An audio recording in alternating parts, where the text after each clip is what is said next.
അപ്പോൾ ഗൈസ് ഞാനിപ്പോൾ ഉള്ളത് എവിടെയെന്ന് അറിയോ? ഞാൻ ഗംഗ ഹോസ്പിറ്റലിലാണ് ഉള്ളത്, കോയമ്പത്തൂർ ഗംഗയിലാണ്. ഞാനൊരു മാസങ്ങൾക്ക് മുന്നേ ഇങ്ങനെ വീഡിയോ അപ്ലോഡ് ചെയ്യുന്നുണ്ട്, ഭയങ്കരമായിട്ടുള്ള മാനസിക വിഷയത്തിൽ കൂടെയാണ് കടന്നു പോകണമെന്നൊക്കെ പറഞ്ഞിട്ട്. അപ്പോൾ ആ ഒരു ടൈമിൽ ഒരുപാട് ആളുകൾ ചോദിച്ചത് എന്താണ് പ്രശ്നം, കാലുവേദനയാണോ, എന്താണ് മാനസിക പ്രശ്നമൊക്കെ ചോദിച്ചിട്ട് കുറേ മെസ്സേജ് വന്നത്. അതേപോലെ തന്നെ കുറേ ആൾക്കാർ വിളിച്ചൊക്കെ ചോദിച്ചത് ഗൈസ്. അത് വേറെ ഒന്നുമല്ല, ഒരു 4 മാസങ്ങൾക്ക് മുന്നേ ചേച്ചീൻ്റെ മോനൊരു ആക്സിഡൻ്റെ കാര്യം ഞാൻ പറഞ്ഞതല്ലോ.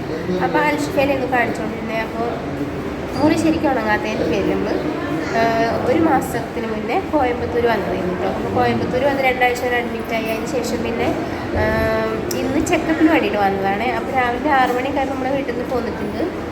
പിന്നെ എന്താ 3 to 4:30 വരെയാണ് OP ടൈം. അപ്പോൾ ഞങ്ങളൊരു 11:30-12 ആയപ്പോൾ എത്തി. അപ്പം പിന്നെ ഇവിടെ ഇങ്ങനെ കുറച്ച് വിശേഷങ്ങളും കാര്യങ്ങളൊക്കെ നിങ്ങളായിട്ട് ഷെയർ ചെയ്യാൻ വിചാരിച്ചു. അപ്പോൾ എല്ലാവരും വീഡിയോ കണ്ട് വീഡിയോ ഇഷ്ടമായിരുന്നുണ്ടെങ്കിൽ ലൈക്ക്, ഷെയർ, സബ്സ്ക്രൈബ് ഒക്കെ ചെയ്ത് സപ്പോർട്ട് ചെയ്യണേ. പിന്നെ ഹോസ്പിറ്റൽ കേസ് ആകുമ്പോൾ ആർക്കും വല്ലാതെ ഇഷ്ടപ്പെട്ടൊന്നുമില്ല ഗൈസ്, എന്നാലും എല്ലാവരും ലൈക്ക്, ഷെയർ, സബ്സ്ക്രൈബ് ഒക്കെ ചെയ്ത് സപ്പോർട്ട് ചെയ്തുകൊണ്ട് കേട്ടോ. പിന്നെന്താ പറയുക, കോയമ്പത്തൂർ വിശേഷങ്ങൾ ഒരുപാട് പറയാനുണ്ട്. കാരണം വലിയ ഹോസ്പിറ്റലാണ് ഗൈസ്, പക്ഷേ അസുഖം പെട്ടെന്ന് മാറും, അതാണുള്ളത്. ഇഷ്ടംപോലെ പൈസ വേണം ഇവിടെ, ഒരുപാട് പൈസ വേണം. പക്ഷെ എന്നാലും പൈസയൊക്കെ നമുക്ക് ഉണ്ടാക്കിയിട്ടുണ്ടാവും. പക്ഷെ അസുഖം പറഞ്ഞാൽ അത് വന്നിട്ടുണ്ടെങ്കിൽ മാറണ്ടേ. അപ്പോൾ ഈ ഒരു ഹോസ്പിറ്റൽ പറയുമ്പോൾ നമുക്ക് ഇവിടെ ഒരുപാട് ആൾക്കാർ വന്ന് നിൽക്കാമെന്ന് പറ്റില്ല ഗൈസ്. ഹോസ്പിറ്റലിൽ ഒരാൾക്ക് മാത്രമേ നിൽക്കാൻ പറ്റുള്ളൂ. അപ്പോൾ ചേച്ചി എന്തായാലും അവൻ്റെ കൂടെ നിൽക്കണമല്ലോ, പിന്നെ പുറത്തേ നിൽക്കാൻ പറ്റുള്ളൂ. അപ്പോൾ ആണുങ്ങൾ തന്നെ വേണം പുറത്ത് നിൽക്കണം എന്നുണ്ടെങ്കിൽ. അപ്പോൾ എനിക്ക് ഇവിടെ വരാൻ പറ്റാത്തതിൻ്റെയൊക്കെ മാനസികമായിട്ട് ഭയങ്കര പ്രശ്നമായിരുന്നു. പിന്നെ പെണ്ണുങ്ങൾ ആരും വന്നിട്ടും കാര്യമില്ല. അപ്പോൾ പിന്നെ അനിയൻ്റെ ഭാര്യയും കൂടി എന്നിട്ട് ഇവിടെ നിന്നേന്ന് ഹോസ്പിറ്റലിൽ. പിന്നെ കുറച്ച് ദിവസമായിട്ട് നിന്ന് ചേച്ചീൻ്റെ ഭർത്താവുണ്ടായിരുന്നു ഒരു 4 ദിവസം. പിന്നെ ചേച്ചീൻ്റെ മോനുണ്ടായിരുന്നു. പിന്നെ ഒരു പോയതിന് ശേഷം അനിയനും നാത്തൂനും കൂടെ വന്നിരുന്നു കേട്ടോ.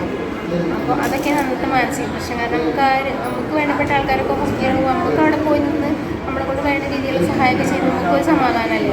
പക്ഷെ പെരുന്തൽമണ്ണയായിട്ട് പിന്നെ ഞങ്ങൾക്ക് മാറി നിൽക്കുന്നു. അവിടെ ഒന്നും വിഷയമല്ലല്ലോ. ഇവിടെ പറഞ്ഞാൽ പിന്നെ ഈ റൂമിൽ ഒരാൾക്ക് എക്സ്ട്രാ നിൽക്കണമെന്നുണ്ടെങ്കിൽ എത്രയോ ചാർജ് ഏറെ കൊടുക്കണം. പിന്നെ എല്ലാതും ഇവിടെ നിന്ന് വരെ തന്നെ ചെയ്തോളും.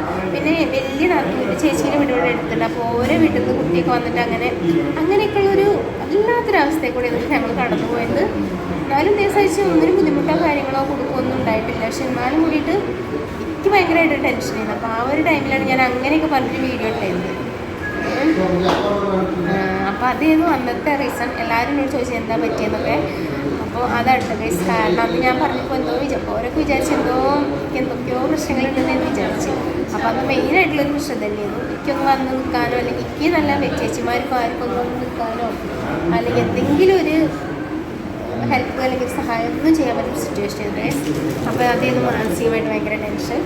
എന്നാലും ദിവസമാഴ്ച ഒന്നിനും കുറവൊന്നും വന്നിട്ടില്ല. എന്നാലും അതൊക്കെയാണ് പ്രശ്നങ്ങൾ കേട്ടോ. അത്രയും കിലോമീറ്റർ യാത്ര ചെയ്ത് വന്നിട്ടുള്ളത് വല്ലാത്തൊരവസ്ഥ. നമ്മൾ അവിടെ നിന്ന് കേരളത്തിലെ കാലാവസ്ഥയിലുള്ളത് തമിഴ്നാട് മുടിയൊക്കെ കട്ട കട്ട കട്ടയായിട്ടുണ്ട് ഗൈസ്. കെട്ടുകെട്ട് കുടുങ്ങിയിട്ട് ആ കാറ്റും കൊണ്ട് പോന്നിട്ട്